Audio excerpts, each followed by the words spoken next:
So welcome back to part 2 of the expected Trump-Greta showdown at Davos, Switzerland next week. Meanwhile in frosty US, so let's take a look at the behind the scenes and the preparation of the US towards this meeting. So during a recent White House meeting, Counselor to the President, Kellyanne Watson and Amy Conway confirmed Trump planned to attend the annual gathering of political and business leaders. He did not attend last year's summit because of an ongoing record-long partial U.S. government shutdown. At the time, he was at odds with the Democrats over funding for the border wall to backtrack the socio-political dividing process. Mrs. I don't know if the way she presents herself is actually accurate. I believe it's not. So if you check out the link underneath, you can take a look. Conway noted Trump has a number of issues he would like to address at Davos, including the stock market, the global economy, and whether NATO members are meeting their defense spending obligations, issues he fences out more often. They're old-school, baby-boom favorite cue cards of relying on and controlling resources, promoting oil interests laced by his art of deal-making, and more of the king's horses and the king's men. Trump will not need to worry about an Iran showdown. Because Iran has retrieved their delegation, they won't be attending as it deals with rising protests following the downing of the Ukrainian passenger plane last week. President Hassan Rouhani is under intense international pressure over the incident. Oh well, downing a commercial airplane, another classic elite tactic to stir deep emotions and cause both a national and an international divide. Gathering at the foot of the mountain. So the upcoming gathering at the foot of what they call the Magic Mountain is at a location called Monastery, Kloster in German. It will mark the first time Trump has attended the same event as Thunberg since the pair briefly crossed paths at the UN Climate Change Summit last year. So Trump's voiced opinion about climate issues goes against the Davos grain.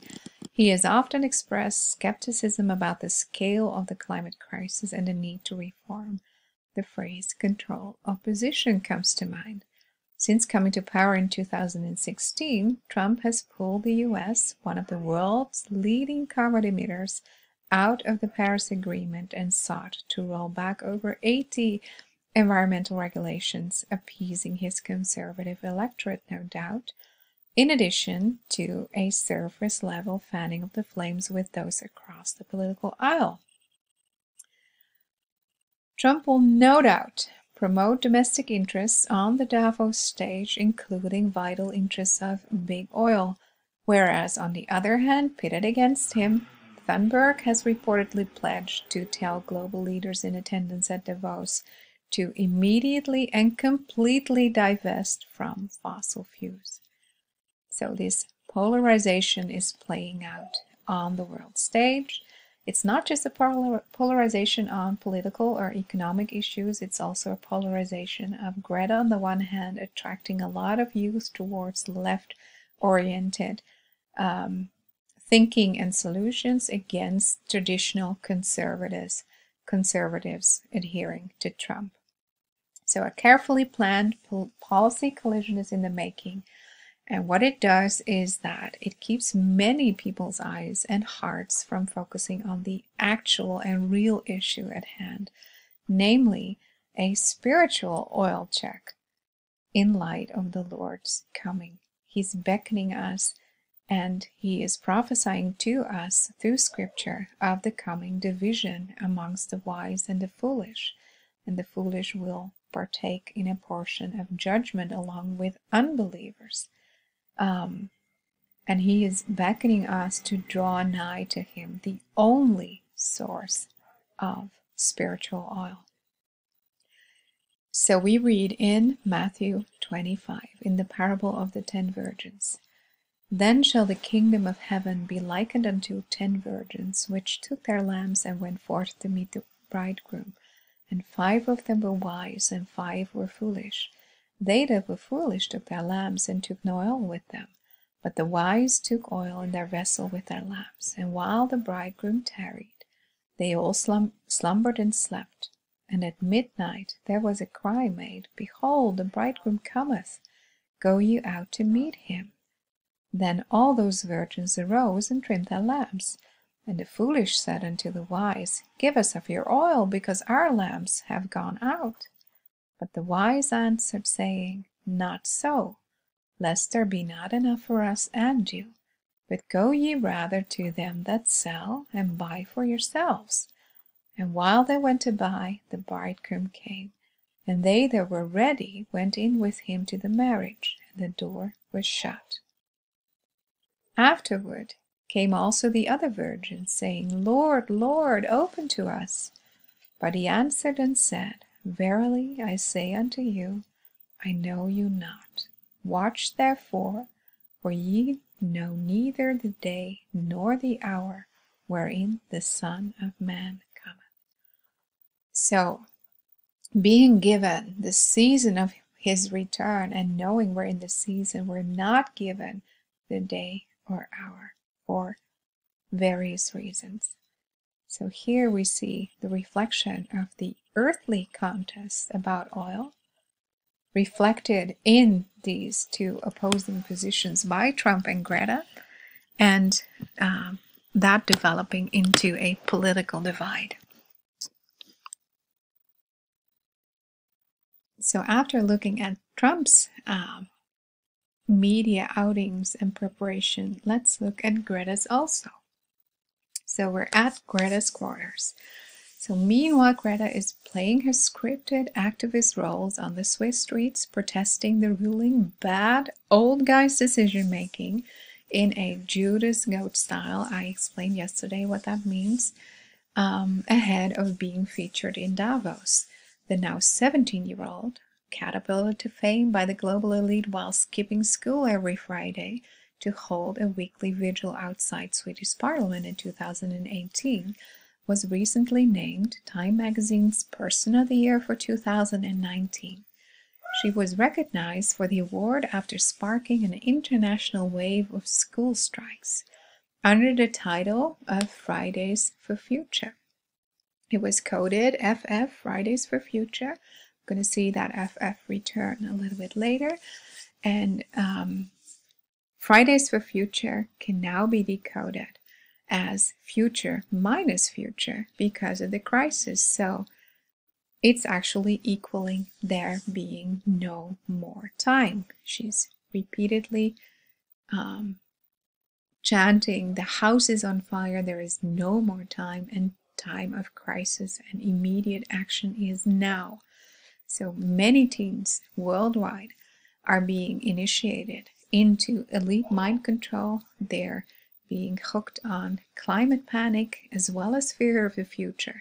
They're being bound to politically left-oriented human or humanistic reform and scientism, actually scientifically packed lies, in a tactic which is called induced splitting. I'm going to explain that a little bit later. But here you see that construct visualized. So the Fridays for Future has become a meme as much as of what she is saying in the media has become a meme, has gotten a life of its own. This is the logo of that action. This is a signal picture of her being angry. So the gatherings stir a lot of emotion, and as opposed to reasoning and actually searching and researching things and calmly discussing things, reasoning various points of view with regard to what is happening in the climate, with regard to the climate. Children and teens are being stirred emotionally to both rebel against establishment, but also call for revolutionary change. And the way they are doing that is characterized by induced splitting. So splitting itself is also called black and white thinking or all or nothing thinking. It's a failure in a person's thinking to bring together the dichotomy of both positive and negative qualities into a cohesive, realistic whole. So it's a common defense mechanism when someone tends to think in extremes or someone's deep emotions are triggered. For instance, an individual's actions or motivations are either all good or all bad with no middle ground. Splitting is very common during adolescence as the teen's brain has not fully developed, and particularly the emotion processing capability is not fully formed, but it's regarded as common and transient. Exposure to induced splitting, so by an outside force, is something different. That is part of what Greta's handler are using her to do. So Greta's handler's target audience, the adolescents of today, are being targeted by one of their peers. And Greta has significant political, scientific, and media backing. Besides, most parents agree or at least facilitate this movement as well. So she's been very effective to influence and sway not just the hearts but also the minds of children and their parents. So by this time, millions of children worldwide have taken part in rallies around the world to protest against what they call political inaction over climate change, and they are affirming the global elite's repair program labeled as science under a false flag of peace. If you're familiar with the construct of Hegelianism, pitting two positions against one another and then lifting people to the desired outcome of solution, this is a classic example. So they're still doing that until today in Lausanne. So we've come to know and learn prior how Greta herself is under mind control, and her positioning and identity are completely orchestrated. And she is constantly surrounded by handlers guiding and watching over her every step, and everything she does and says is scripted. So her scripted path towards her current role play is very long and intricate. Greta's relative, Svante Arrhenius, Nobel Prize adorned and nicknamed father of climate change, invented the CO2-based global warming plot, has now turned into climate change because the Earth was not reflecting their thesis already 100 years ago. So going deeper in the mind control layering, we find a more concerning perspective. That's from they share the following with us. So the peace activist has the tiger on her back and a heart on her cheek. Visualized below, we're going to get to that, which tells us she's a mind control slave who's actually programmed to do what she does, acting out an appointed role in a grand theater. The tiger is more than just a sign of the Orient, and it's also a sign of the Korean peninsula, by the way. It represents the Illuminati combination of Beta 6 Kitten and Delta Warrior programming. What that is explained in the links. The costume skeleton as her handler programmer, triggered by the dismissal of her operation. And the symbol of yin-yang formed by the light cast upon the ground at the beginning of this sea is simply one more symbol of Lucifer's dark light, the knowledge of good and evil. So think about what is happening over here and see peace activism as a false flag operation where the girl's orders are actually coming from the same one who is sponsoring what she seems to oppose.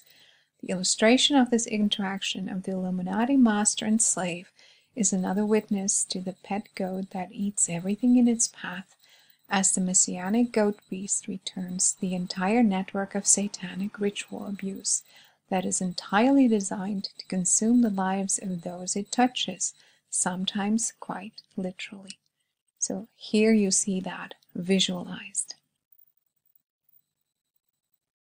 And because the time of this video is almost coming to a close, I'm gonna finish this final portion of the blog post in a third part of this series. See you back soon.